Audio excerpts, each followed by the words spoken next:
अस्सलामु अलैकुम रहमतुल्लाहि व बरकातहू। आज की यह कहानी किसी बादशाह की शान की नहीं, किसी महल की रौनक की नहीं, बल्कि उस तकदीर की है जो चुपचाप अपना काम करती रहती है। और इंसान चाहे जितनी भी कोशिश कर ले, आखिरकार वही होता है जो ऊपर वाला लिख चुका होता है। यह कहानी है एक ऐसे गरीब इंसान की जिसे मौत की तरफ धकेला गया, मगर वही रास्ता उसे जिंदगी, इज्जत और तख्त तक ले आया।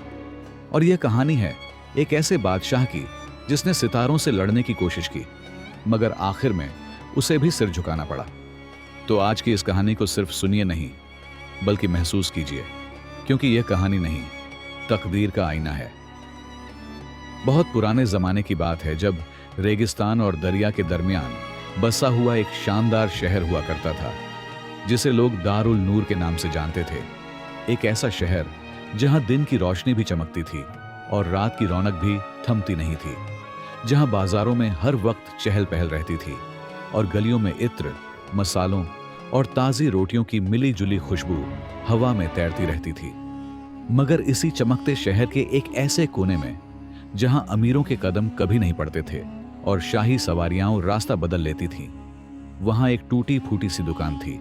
मिट्टी की दीवारें, लकड़ी का कमजोर दरवाजा और एक छोटा सा दिया, जिसकी हल्की रोशनी में बैठा हुआ एक इंसान दिन रात अपनी रोजी के लिए जूझता रहता था।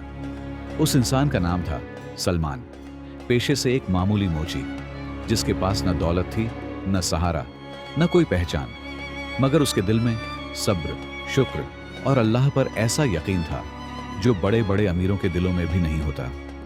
सलमान सुबह होते ही अपनी दुकान खोलता, जमीन पर बैठता, सामने पड़े फटे पुराने जूतों को बड़े प्यार से उठाता और सुई धागे से उन्हें इस तरह जोड़ता जैसे वह कोई बेकार चीज नहीं, बल्कि किसी की जरूरत और इज्जत को ठीक कर रहा हो। और जब कोई गरीब ग्राहक पैसे कम देता या शर्मिंदगी में सिर झुका लेता, तो सलमान बस हल्की सी मुस्कान के साथ कह देता कि कोई बात नहीं भाई, अल्लाह अगले दिन ज्यादा दे देगा।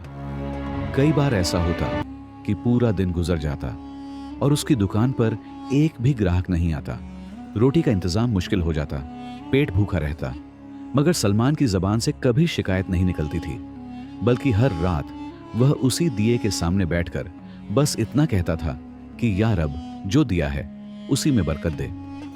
उसी शहर के बीचों बीच जहां सलमान की दुनिया खत्म हो जाती थी, वहां से कुछ ही दूरी पर एक आलीशान महल था। संगमरमर के फर्श, सोने की नक्काशी, ऊंचे दरवाजे और चारों तरफ बागों की हरियाली। और उसी महल में रहता था दार उल नूर का सबसे ताकतवर बादशाह सुल्तान कासिम, जिसकी हुकूमत दूर दूर तक फैली हुई थी और जिसकी दुनिया उसकी इकलौती बेटी आयशा के इर्द गिर्द घूमती थी। आयशा हुस्न और नाज की मिसाल थी, मगर उसके साथ साथ उसके दिल में अपने रुतबे का घमंड भी पल रहा था। और सुल्तान कासिम यही चाहता था कि उसकी बेटी की शादी किसी ऐसे शहजादे से हो जिसके नाम से दुनिया कांपती हो, ताकि उसकी शान हमेशा बरकरार रहे। लेकिन सुल्तान को क्या पता था कि उसी शहर के एक गुमनाम कोने में बैठा एक गरीब मोची, जिसकी तरफ कोई देखता भी नहीं था, उसकी बेटी की तकदीर से ऐसे जुड़ा हुआ है कि सारी सल्तनत मिलकर भी उसे अलग नहीं कर पाएगी। और यहीं से उस कहानी की शुरुआत होती है, जहां इंसान तदबीर करता है और तकदीर मुस्कुराकर अपना लिखा पूरा करवाती है। दरबार में उस दिन अजीब सी खामोशी थी, ऐसी खामोशी जिसमें हर सांस बोझ बन जाती है, क्योंकि नजूमियों की जुबान से निकली हुई बात अभी हवा में तैर ही रही थी कि सुल्तान कासिम के चेहरे का रंग बदल गया। उसकी आंखों में हैरत नहीं, बल्कि जिद उतर आई थी, वही जिद जो अक्सर ताकतवर इंसानों को अंधा कर देती है। उसने तख्त के हत्थे पर जोर से हाथ मारा और भारी आवाज में कहा कि यह नामुमकिन है, मेरी बेटी किसी गरीब इंसान से शादी करे, यह मैं जिंदा रहते कभी नहीं होने दूंगा। और अगर सितारों ने ऐसा लिखा है, तो मैं उन सितारों को भी झुकाकर दिखाऊंगा, क्योंकि यह सल्तनत मेरी है और यहां वही होगा जो मैं चाहूंगा। दरबार में खड़े वजीर और अमीर एक दूसरे का चेहरा देखने लगे। कोई कुछ बोलने की हिम्मत नहीं कर रहा था, क्योंकि सब जानते थे कि इस वक्त बादशाह से बहस करना मतलब अपनी तबाही को बुलाना है। और उसी पल सुल्तान कासिम ने वह हुक्म दे दिया जिसने एक गरीब इंसान की जिंदगी को मौत के दरवाजे तक पहुंचा दिया। उसने कहा कि शहर के हर उस इंसान पर नजर रखी जाए जो गरीब है, लाचार है, अकेला है, जिसके पास न ताकत है न सहारा, क्योंकि यही लोग होते हैं जिनके साथ किस्मत अजीब खेल खेलती है। और जब तक उस इंसान को शहर से हमेशा के लिए दूर नहीं कर दिया जाता, तब तक यह पेशगोई गलत साबित नहीं होगी। उसी रात दारुल नूर की गलियों में बेचैनी फैल गई। शाही सिपाही मशालें लिए हुए हर कोने में घूमने लगे।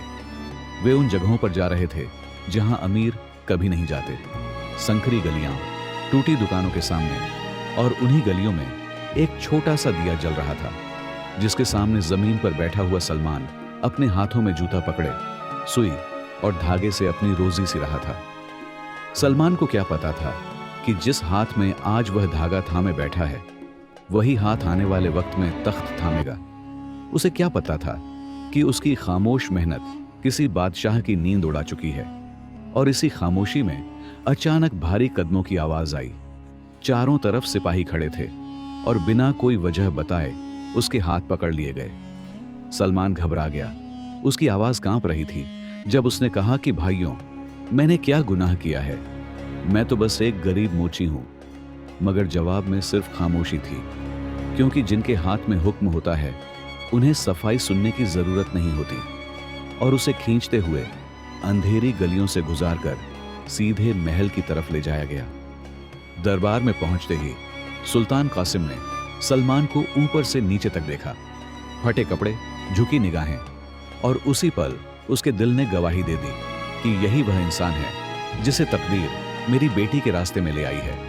और एक पल के लिए उसके जहन में यह ख्याल भी आया कि अगर इसे अभी खत्म कर दिया जाए तो सब कुछ खत्म हो जाएगा। लेकिन सल्तनत सिर्फ तलवार से नहीं चलती। वजीर ने आगे बढ़कर कहा कि बेकसूर का खून सल्तनत को कमजोर कर देता है। और यही बात सुल्तान को एक और रास्ता दिखा गई, ऐसा रास्ता जिसमें खून भी न बहाना पड़े और काम भी हो जाए। उसने हुक्म दिया कि इस इंसान को एक मजबूत लकड़ी के संदूक में बंद किया जाए और रात के अंधेरे में दरिया में बहा दिया जाए, ताकि न यह वापस लौट सके और न ही कोई इसका नाम याद रखे। और इसी फैसले के साथ सलमान को मौत के हवाले करने की तैयारी शुरू हो गई। रात गहरी हो चुकी थी। दरिया का पानी तेज बह रहा था। जब सलमान को उस भारी संदूक में बंद कर दिया गया, अंदर घुटन थी, अंधेरा था, डर था, मगर उसके दिल में अब भी एक ही नाम था, अल्लाह। और जब सिपाहियों ने संदूक को धक्का दिया तो उन्हें लगा कि उन्होंने आज तकदीर को हरा दिया है, जबकि असल में तकदीर मुस्कुरा रही थी। क्योंकि इंसान जब सबसे ज्यादा चाल चलता है, उसी वक्त ऊपर वाला सबसे बड़ा खेल लिख चुका होता है। रात भर दरिया अपनी पूरी ताकत से बहता रहा। लहरें उस भारी लकड़ी के संदूक को कभी ऊपर उछालती रहीं तो कभी नीचे खींच ले जाती रहीं। और अंदर बंद सलमान की सांसें हर गुजरते पल के साथ भारी होती जा रही थीं। अंधेरे में उसे कुछ दिखाई नहीं दे रहा था, मगर उसके दिल में एक उजाला था जो बुझने का नाम नहीं ले रहा था। क्योंकि उसने खुद को मौत के हवाले नहीं किया था, बल्कि उस मालिक के हवाले किया था जिसके लिए मौत और जिंदगी एक जैसे आसान है। संदूक के अंदर घुटन बढ़ रही थी, पसीना आंखों में उतर रहा था, होंठ सूख चुके थे, मगर उसी बेबसी में सलमान के दिल से एक ही आवाज निकल रही थी कि या अल्लाह, अगर मेरी सांसें यहीं खत्म होनी हैं तो मुझे माफ कर देना, और अगर तू चाहता है कि मैं जिंदा रहूं तो इस दरिया को मेरे लिए रास्ता बना देना, क्योंकि मैं तेरे सिवा किसी का नहीं हूं। और फिर ऐसा ही हुआ, क्योंकि जब इंसान आखिरी सहारे को थाम लेता है, तब कुदरत भी उसी के मुताबिक हरकत करती है।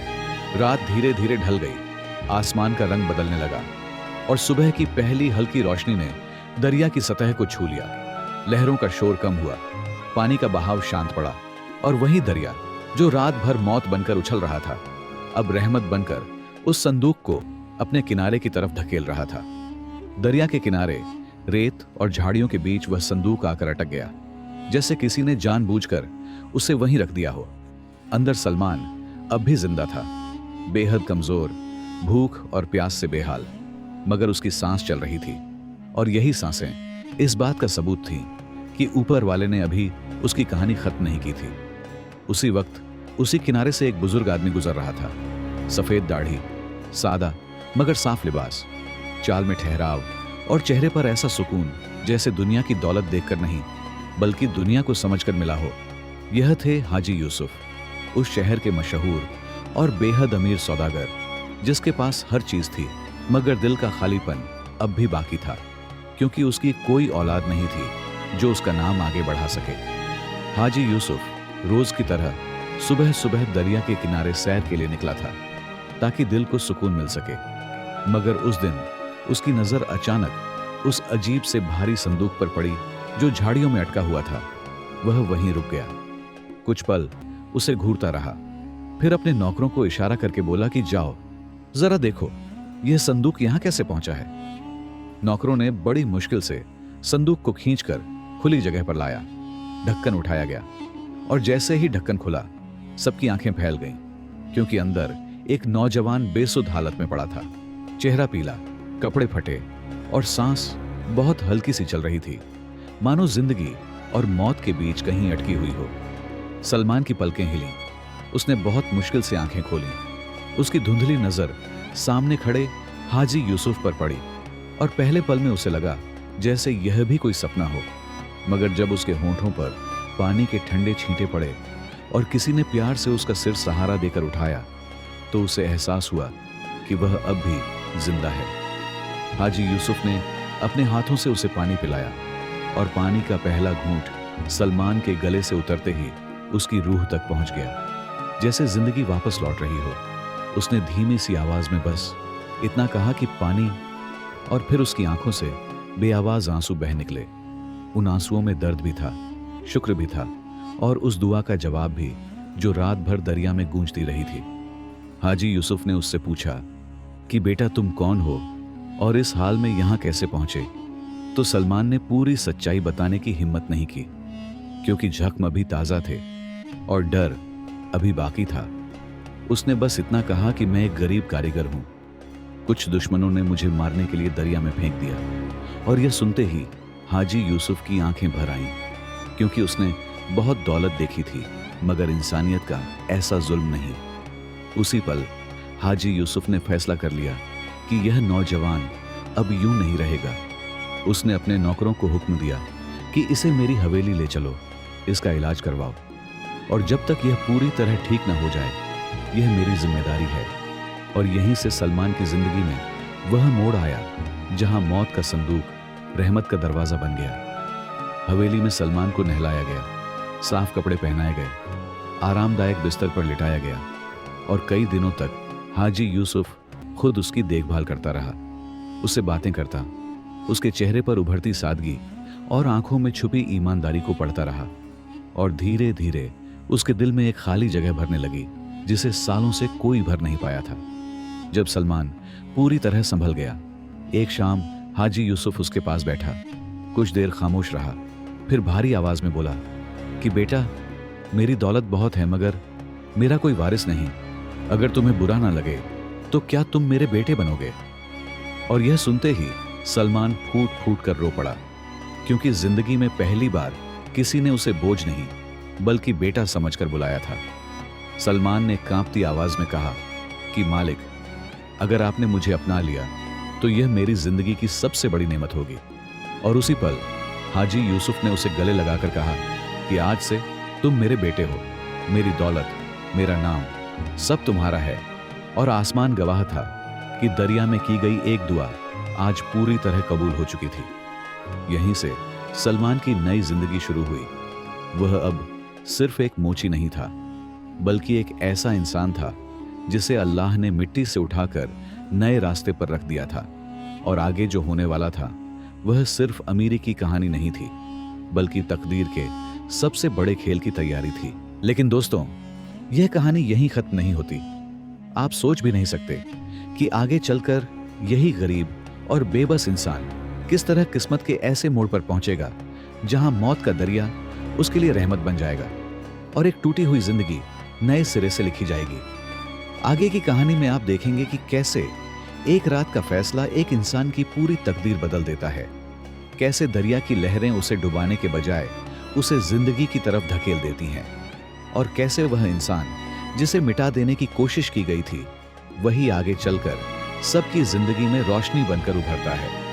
तो अगर आप जानना चाहते हैं कि उस संदूक का अंजाम क्या हुआ, सलमान जिंदा बचा या नहीं, और किस तरह उसकी किस्मत एक नई दिशा लेती है, तो इस कहानी का पार्ट 2 जरूर सुनिए, क्योंकि असली खेल अब शुरू होने वाला है।